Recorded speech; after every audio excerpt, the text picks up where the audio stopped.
আমি তো আল্লামা সাইদি সাহেবের, আল্লামা সাইদুর রহমতুল্লাহ সবচেয়ে বেশি পাগল, সবচেয়ে বেশি ভক্ত আমি। এই জন্য ওনার মৃত্যুর পরে আমি লিখেছিলাম, আল্লামা সাইদি তুমি মরনি। শুনবেন সবাই। এই যে সুন্দর তাফসিরের ধারাটা, এই যে সুন্দর স্টেজগুলো, এগুলোর অবদান হচ্ছে আল্লামা সাইদি। তিনি স্টেজগুলো রেখে গেছেন। আজকে আল্লামা সাইদুর রহমতুল্লাহ আলাইহি, হ্যাঁ কোনটা কোনটা বলতে দেয় নাই? হ্যাঁ, আমারে বলছে, অনেক এমপি মন্ত্রীরাই আমারে বলছে যে এইটা কি জন্য লেখছো, এই গজল গাওয়া যাবে না। আমি বলছি আপনারা জেলে নিলে আমার আরো ভালো হইব। যার আলেমরা জেলে গেলে দাম বাড়ে না কমে? হ্যাঁ, আলেমরা যত জেলে যাবে তত দাম বাড়বে। যারা নেতা হয়েছে, যারা সব প্রায় নেতারা জেল খাইটা নেতা হয়েছে, যেরকম ঠিক না বেঠিক? ভালো কাজ করে যদি জেলে যাওয়া হয়, ওটার দাম বাড়ে। আল্লামা সাইদুর রহমতুল্লাহ 13টা বছর কারাগারে কাটালেন।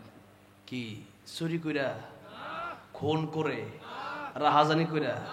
তাহলে কি করে? আল্লাহর কোরআনের কথা বলার জন্য 13 বছর কারাগারে কাটায় দিয়েছেন। জালেম খুনি হাসিনার কাছে মাথা নত করে নাই। তার নাম আল্লামা সাইদি। আল্লামা সাইদি রহমতুল্লাহ আলাইহি আরো 13টা বছর যদি কোরআনের ময়দানে কথা বলতেন, আরো শত শত কাফের হয়তো মুসলিম হয়ে যেত।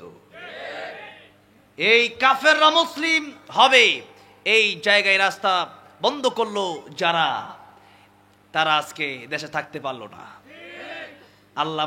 আজকে আল্লামা সাইদির উত্তরসূরি ঠিকই ওপেনে কথা বলে। আজকে আল্লামা সাইদির উত্তরসূরি ঠিকই ওপেনে ঘুরে বেড়ায়।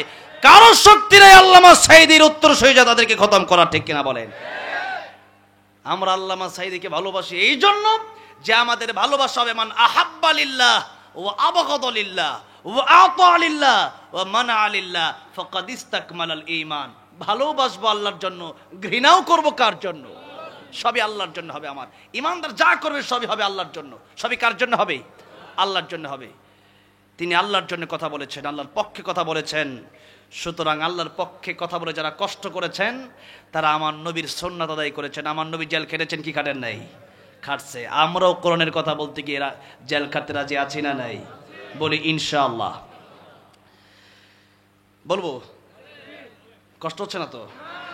আল্লামা সাইদি তুমি মরনি, শহীদ হয়েছ তুমি এটাই জানি, ঠিক কিনা?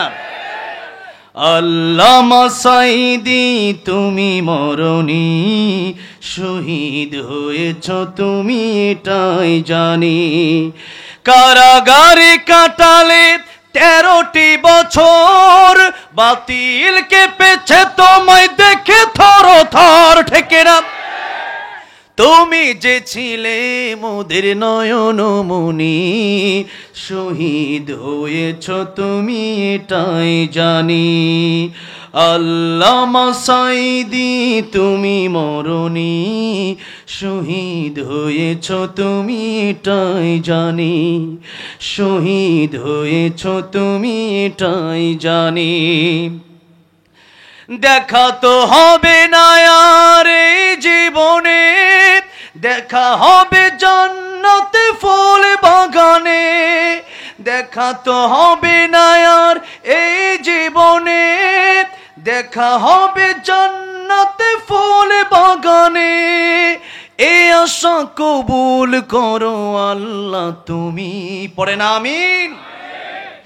এ আশা কবুল করো আল্লাহ তুমি, শহীদ হয়েছ তুমি এটাই জানি। আল্লামা সাইদি তুমি মরনি, শহীদ হয়েছ তুমি এটাই জানি। শহীদ হয়েছ তুমি এটাই জানি। আল্লাহ প্রিয় আল্লামার কবরকে আপনি জান্নাতের উচ্চ মাকাম বানায় দেন, পড়ে না আমিন? আল্লাহ আমাদেরকে আপনি শহীদি মৃত্যু দান করেন, পড়ে না আমিন? শহীদি মৃত্যু হলে পরে সেই মৃত্যুর যন্ত্রণা হয় না, কবরে মুনকার নাকির আসে না। আর কিয়ামতের ময়দানে আল্লাহ বিনা হিসাবে শহীদকে জান্নাতুল ফেরদাউস দান করে দিবেন। জোরে কোন সুবহানাল্লাহ। এই জন্য শহীদি মৃত্যু আমরা চাই। আল্লাহ আমাদেরকে শহীদি মৃত্যু দিয়ে, বলেন আমিন। আলহামদুলিল্লাহ। দীর্ঘ সময় আমার ভাই কি যে নামটা